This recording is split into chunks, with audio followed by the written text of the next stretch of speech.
Déjà dans les privés, s'il n'y a pas l'argent, tu peux mourir là et le corps part carrément à la mort. Dans les publics, il y a tellement la négligence que nous sommes obligés de prendre le peu qu'on épargne pour offrir dans les privés, malgré qu'on n'est pas satisfait.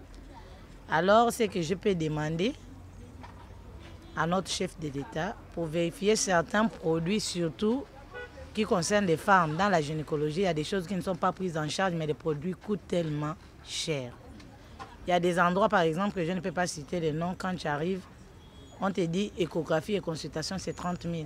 Mais ce n'est pas tout le monde, et surtout économiquement faible au Gabon, qui sont capables de sortir rien que pour la consultation et l'échographie 30 000, sans compter les médicaments. Je peux parler par exemple des assurances maladie qui nous couvrent les médicaments. Déjà c'est un peu ça, même pour les consultations c'est compliqué. C'est-à-dire l'équipe médicale doit vraiment déjà aimer la profession. Oui, moi je suis étudiant en pharmacie. Déjà c'est aimer d'abord la profession et après tout ça va suivre. L'assurance maladie, c'est vrai que lorsque ça a été mis en place, c'était pour soulager les populations que nous sommes.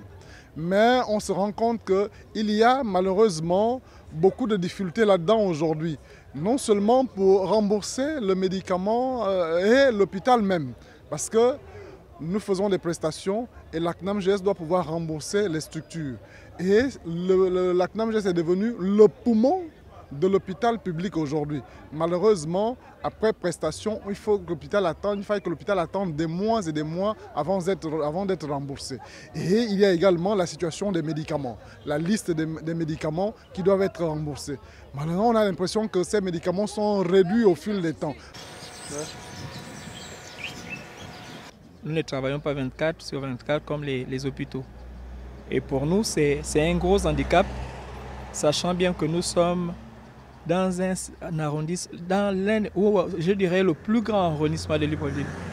Donc ce qui fait qu'après 15h30, si vous venez ici, les malades sont plus ou moins désemparés parce qu'il n'y a plus de médecins.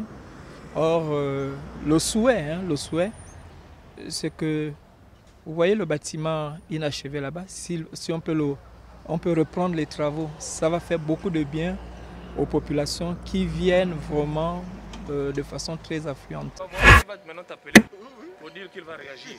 Parce qu'ils se disent qu'en réagissant, ils ont la possibilité d'ajuster.